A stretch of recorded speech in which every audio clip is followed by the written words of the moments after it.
Pesticides weren't always thought to be harmful. To the contrary. In 1947, Time magazine carried an advertisement claiming DDT was good for people, homes, and farms. It took 20 years before scientists realized how dangerous it was. It begins with the war-born development of DDT. This diabolical weapon of modern science saved millions of humans, but killed billions of insects. Man, with this newly discovered force, has at long last gained the upper hand in our age-old struggle. Just like these mosquito larvae, it came from laboratories where top scientists from famous universities and from industrial and government organizations collaborated to develop something new and different. They succeeded. They perfected Pestroy, the most effective weapon man has ever wielded against insects. To begin with, this new pest killer is a DDT preparation. We realize what that means. Once a bug comes in contact with DDT, he's lost. All he has to do is just walk on any Pestroy-treated surface. DDT is absorbed through the feet and spreads throughout the insect's entire nervous system. The effect is disastrous. DDT seems to literally drive bugs crazy. But not for long. DDT next paralyzes, then kills.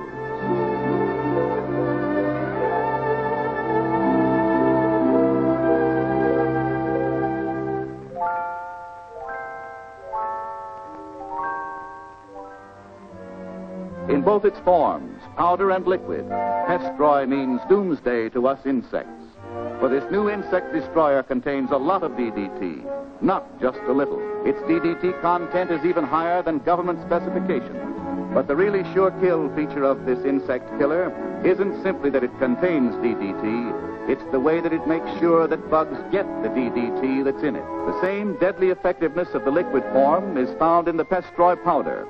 It is so easy to apply because of a new efficient dispenser package. All people have to do is to press the patented top like this. It's a handful of concentrated death.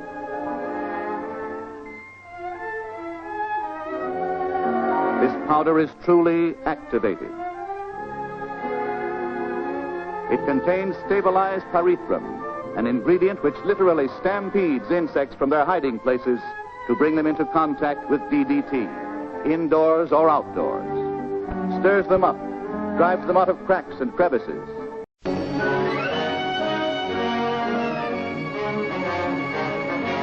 With the possibility of a serious infantile paralysis epidemic, health authorities of the city of San Antonio, Texas, attacked the germ carriers throughout the city. With the war-discovered DDT in special sprayers, sections of the city are blanketed with the insecticide in the fight to stop the spread of the dread poliomyelitis. Every suspected spot is sprayed.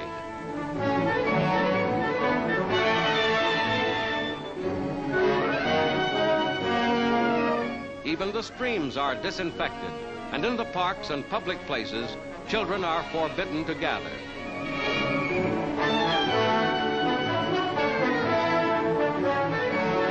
Tons of DDT are used in this fight against the dread disease, whose principal target is the young. Again, war has contributed one of its discoveries to save life. From 1945 to 1955, annual pesticide use on farms went from 125 million pounds to over 600 million. Soon, government agencies began treating even the suburbs with DDT. People thought it was a good thing because they got action in solving a problem as they conceived it. They were, for example, complaining about mosquitoes.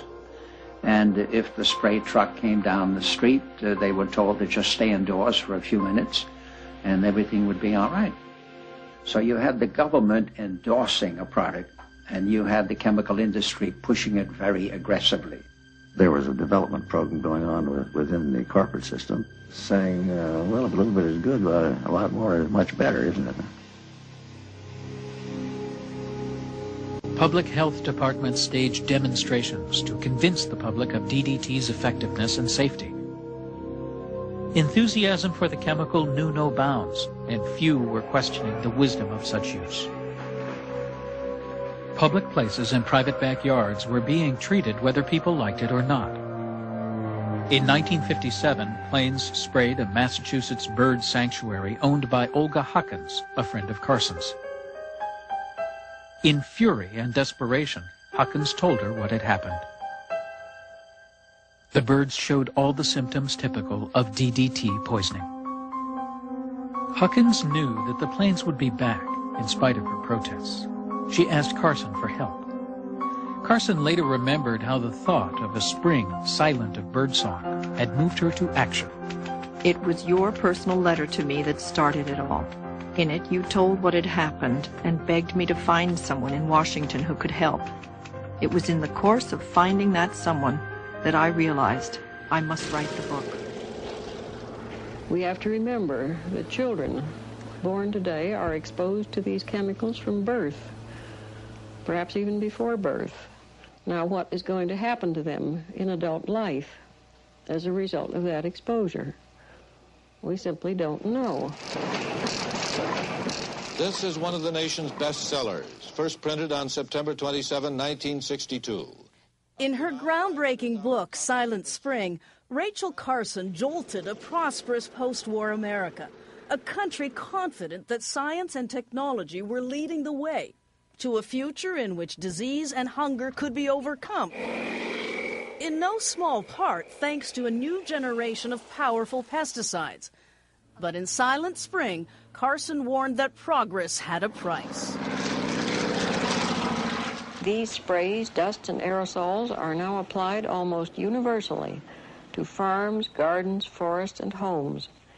Non-selective chemicals that have the power to kill every insect, the good and the bad, to still the song of birds and the leaping of fish in the streams. All this, though the intended target may be only a few weeds or insects. Through sheer determination, Carson participated in an hour-long CBS News documentary on pesticides. CBS reports The Silent Spring of Rachel Carson, which aired not long after Silent Spring became a national bestseller. Can anyone believe it is possible to lay down such a barrage of poisons on the surface of the earth without making it unfit for all life?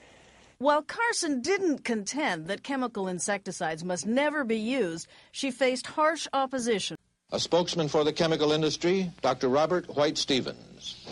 The major claims in Miss Rachel Carson's book, Silent Spring, are gross distortions of the actual facts, completely unsupported by scientific experimental evidence and general practical experience in the field. If man were to faithfully follow the teachings of Miss Carson, we would return to the Dark Ages, and the insects and diseases and vermin would once again inherit the earth. And when CBS turned to government experts, the questions were many, but the answers few. Dr. Paige Nicholson, water pollution expert, Public Health Service. Do you know how long the pesticides persist in the water once they get into it? Not entirely. Do you know the extent to which our groundwater may be contaminated right now by pesticides? We don't know that either, nor do we know if concentration may be occurring in groundwater. There appears to be growing concern among scientists as to the possibility of dangerous long-range side effects from the widespread use of DDT and other pesticides. Have you considered asking the Department of Agriculture or the Public Health Service to take a closer look at this? Yes, and I know that they already are. I think particularly, of course, since Miss Carson's book, but they are. Miss Carson maintains that the balance of nature is a major force in the survival of man, whereas the modern chemist, the modern biologist, the modern scientist believes that man is steadily controlling nature. Now, to these people, apparently the balance of nature was something that was repealed as soon as man came on the scene. Well, you might just as well assume that you could repeal the law of gravity. The balance of nature is built of a series of interrelationships between living things and between living things and their environment. You can't just step in with some brute force and change one thing without changing a good many others. Now, this doesn't mean, of course, that we must never interfere, that we must not attempt to tilt that balance of nature in our favor. But unless we do bring these chemicals under better control, we are certainly headed for disaster. Rachel Carson, author of the landmark book Silent Spring, started a revolution. During the 1950s, when crop dusting planes and insect sprays blanketed plants with DDT, Carson warned of the dangers of chemical pesticides. She warned of science's power to alter nature and called for government action to protect its citizens. Because of her courage, the disaster did not come to pass, and with Carson's words and spirit, the modern environmental movement was born.